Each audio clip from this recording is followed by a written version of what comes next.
Let's open our questions to our media friends in the audience. Go ahead, sir, please. Good morning po. Nico Bagsik po of DZMM. My question is for Doc Guido David. Sir, na-mention nyo kanina parang right now you think the impeachment trial will end up for acquittal sa Vice President, and you also mentioned yung naging recent survey nyo that more Filipinos think na the decision of the senator judges will be political. Pero do you think yung perception po ng public will still play a very vital role in terms of the decision of the senator judges by the end of the impeachment trial? Thank you.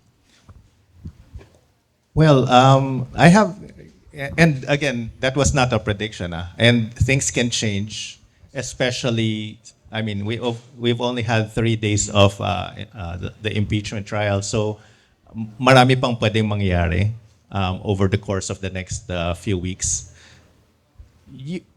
My sense is yung mga ibang senator judges, they have already made up their mind kung ano yung decision nila. And that's why I'm basing it on that. But some of them possibly can still change their minds. And it can affect the outcome of the impeachment trial. So yun na naman. It's just my sense when I said na it could be an acquittal, but again, it's based on them. I don't think they will be pressured per se by public opinion. And besides, they should not be pressured by public opinion because they should base it on the findings of the hearing. That's my opinion. Okay. Second question ko na lang po, Doc Guido. Meron po bang recent parang survey ang Okta wherein ang two pressing issues po kasi that I'm seeing right now politically is yung fight for the corruption with regards to the flood control scandal, and at the same time itong impeachment trial ni Vice President Duterte. Where do you think the public yung ano yung mas matimbang sa kanila with regards to this two pressing issues right now dito po sa bansa natin? Sorry, mas matimbang between the flood control scandal, yung accountability on flood control scandal, and then ito pong impeachment trial ni Vice President Duterte. Have you had any research? Not based on survey, pero based on our social listening, mas matimbang yung flood control scandal. Although, syempre, recently that has taken a backseat to the impeachment. Pero, across social media, may mga nagsasabi, nakalimutan na yung flood control. But I don't think that's the case. I mean, the Ombudsman is continuing its investigations. And rainy season na naman. So, yung flood control, hindi natin makakalimutan.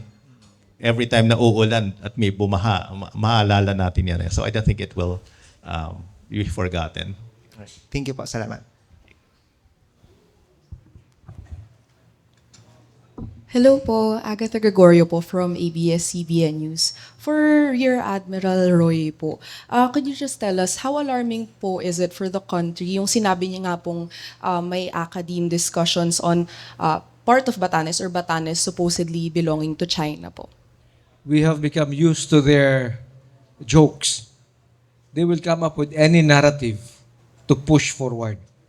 Ang importante dito, there must be a stronger pushback from our side. We will expect that they will come up with different stories, different narratives, different disinformation to push their agenda. Last time, let's look at Baho de Masinloc. 9-dash line, kanila at Baho de Masinloc, debunked by the Arbitral Tribunal ruling. Next na sinabi nila, nature reserve. Very strong pushback natin. They started putting up equipment there. We could do the pushback din ng kanilang floating equipment. And then they come up with a story that may bagong species ng corals. They will keep changing the narrative to their advantage. Ngayon nilabas naman nila yung forum kahapon na yung Batanes ang kanila. I will not be surprised if they will start claiming Jupiter, Mars, and Saturn. It's a joke, but there has to be a strong pushback from the Philippine side. That's why it's very important yung awareness ng bawat Filipino. We have Communications Plan Mulat or Awakening. We have the Transparency Initiative. We have our partners and allies saying the same thing. Ang maniniwala lang naman sa sinasabi ng Chinese Communist Party, yung mga kaalyado nila mga Pilipino. Okay po. And then your thoughts lang po on China's ambassador to the Philippines proposal for a common fishing area in Bajo de Masinloc po. I'm not being political here, but I would like to highlight the statement of the Secretary of National Defense. Before we even talk to them seriously on that proposal, they first have to leave our maritime domain. Yung illegal presence nila ay naandyan pa rin. For last month, we monitored 74 different ships of the Coast Guard and the Navy intruding or staying in our maritime zones. In our exclusive economic zone. 74 different ships. Before we even sit down and talk with them seriously, umalis muna sila sa ating maritime zones. And then for Prof naman po, regarding on impeachment, based po dun sa previous survey results po, how do you think with the development so far, kasi may 3 days na nga po ng impeachment trial, how would it affect Filipinos' perception of the impeachment trial? Because you mentioned some skepticism nga po. Although we don't have data yet, my sense is yung 3 days of the impeachment trial has not really changed much this predisposed perceptions or mga biases ng public. Meaning those who support the vice president still support the vice president, and those who are in favor of the impeachment are still in favor of the impeachment. So I don't think it has swayed any of those factions. Yung mga independent voters and independent-minded Filipinos who are looking at this without biases, and we know there's maybe 30 to 40% of them. I don't think their position has been made yet regarding this. Kasi we've only seen, I think one witness pa lang eh. So, but I think over the course of the discussions, there could be some changes that we will see. So especially depending on what is being presented by both the prosecution and the defense. So kumbaga, bottom line is I don't think much has changed yet, but it will remain to be seen if there will be significant changes in the next few weeks. Yeah, Thank you po. Okay, one more. Magandang tanghali po, no? Alan Gatos po from GMA DCPP. Kay Rear Admiral Roy Vincent Trinidad, sir, in connection lang po dun sa tanong kanina na lumabas po sa mga balita ngayon, yun nga, ngayon may Batanes issue na naman na historically pag-aari pa rin daw ng China, at pagkatapos a few days ago meron pa yung successful daw yung ballistic test ng China mula sa submarine hanggang makarating dyan sa Pacific Ocean. Ano ang nakikita po ng AFP ngayon dito sa mga ganitong ginagawa ng China? Maraming nagsasabi na sobra pa sa pagiging aggressive ngayon yung ipinapakita ng China sa mga sunod-sunod na mga pahayag nito na lumalabas at aktibidad, sir. Isama nyo na ang sanctions kay SND, isama nyo yung mga pronouncements nila about Bajo de Masinloc. I'd like to take 2 steps back and look at developments in the region. Ano ba ang nangyayari recently in the region that pushed them, ika nga to up the ante? Number 1, Shangri-La Dialogue. The SND gave a very strong statement against the Chinese Communist Party. Ano ang result? Sanctions. Increased defense relationships with Japan. Access to their benign and war equipment. We have RIMPAC, Rim of the Pacific exercise. We have 2 ships there, the Coast Guard and the Philippine Navy ship. Hindi invited ang PLA Navy. Ano pa? All our defense diplomacy activities. All yung pushback natin sa Bajo de Masinloc that made them pull out that floating structure, floating equipment. All of this gave a negative narrative to the Chinese Communist Party and pushed forward our stand. Kailangan lang gumawa ng mas malaking hakbang, ika nga to increase the ante. Yung pag-launch ng isang intercontinental ballistic missile from a nuclear submarine.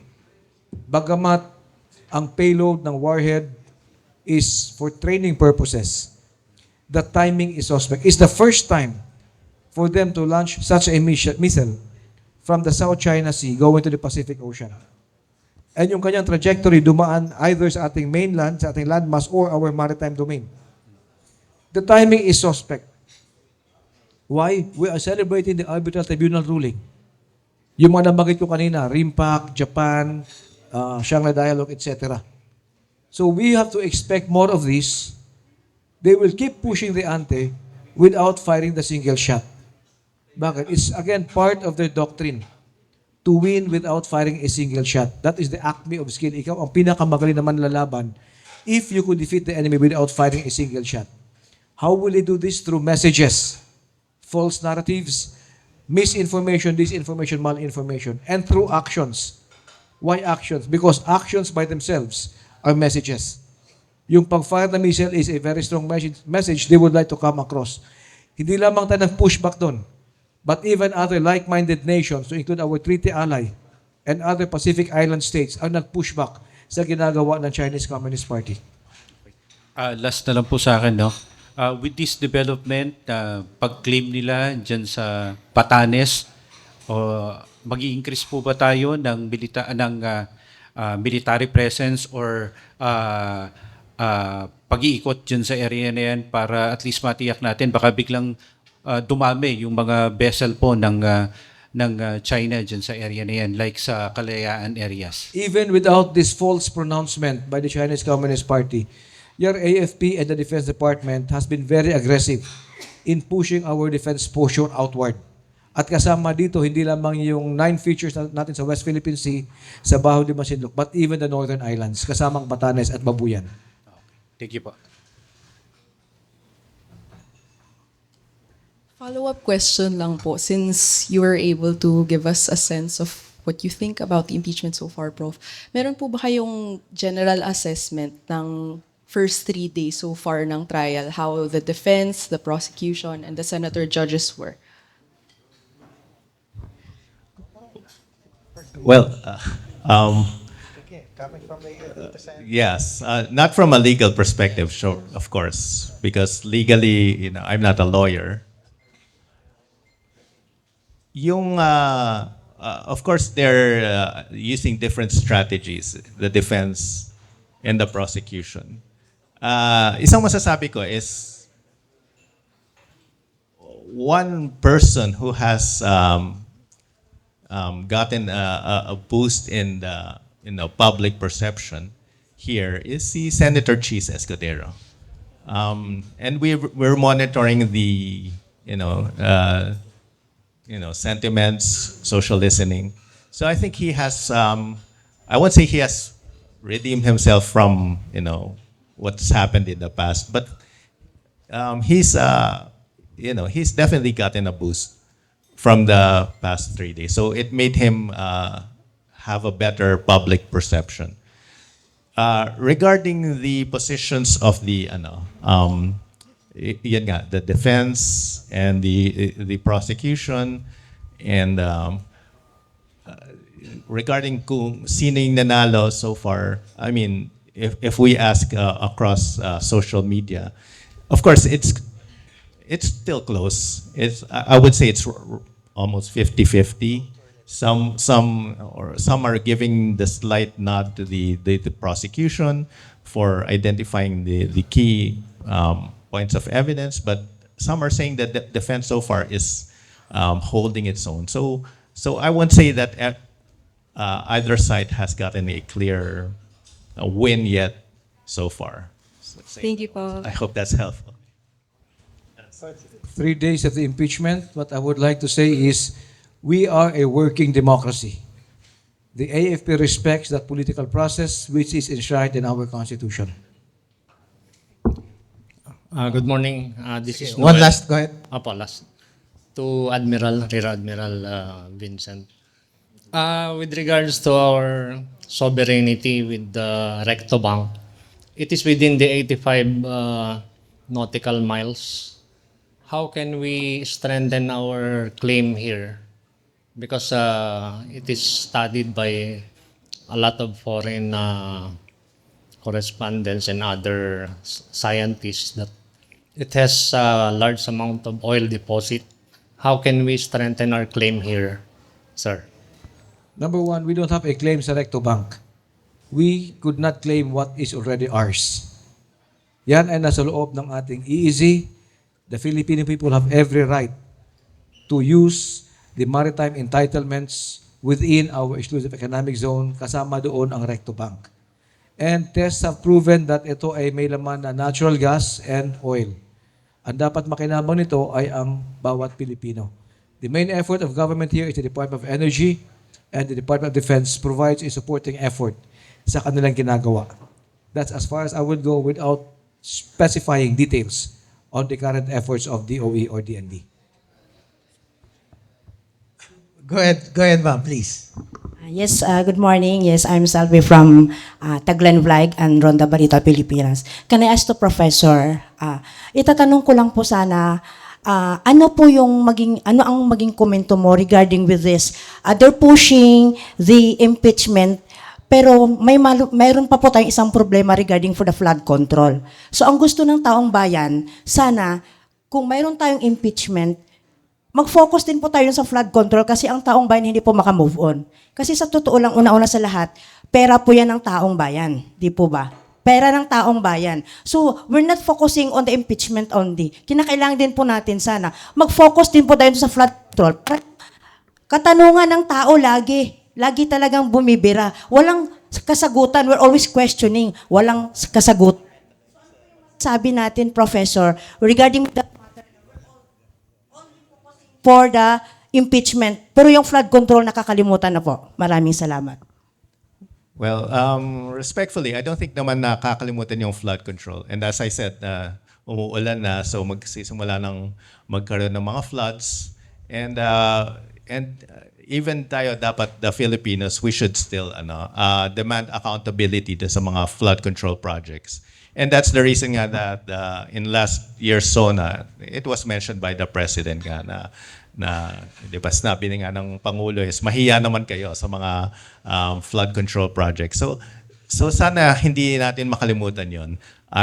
Of course, siguro right now, the impeachment yung nagdo-dominate ng news because we hear it every day and ganon. But I don't think naman na nakakalimutan natin yan. And of course, if it comes to that point, we should remind the public na it's still an ongoing issue, yung flood control projects. Kasi wala pang talagang na hold accountable dito sa mga flood control projects. So we should continue to push for that. I agree naman na we should continue to demand accountability. Kasi pera din naman pera ng taong bayan yan. So it's not just the impeachment, but also other issues. We should, hindi lang naman yan eh. May West Philippine Sea issue, may disinformation campaign issues, maraming issues. We should give attention to all of these issues, hindi lang isang issue. Thank you. Okay, and with that, that's a wrap for today.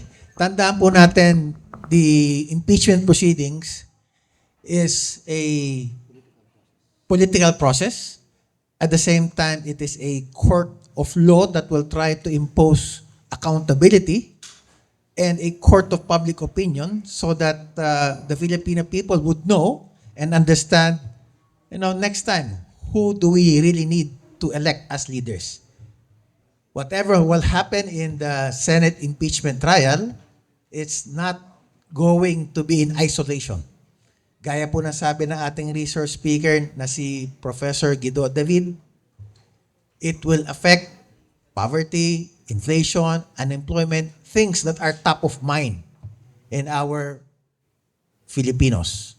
And at the same time, it will also be affecting how our country will respond to national security issues within and outside of our country. And with that, maraming salamat, Admiral Roy, Doc Guido. Mabuhay ang Panginoon, mabuhay ang Pilipinas, mabuhay ang Pilipino. Maraming salamat po.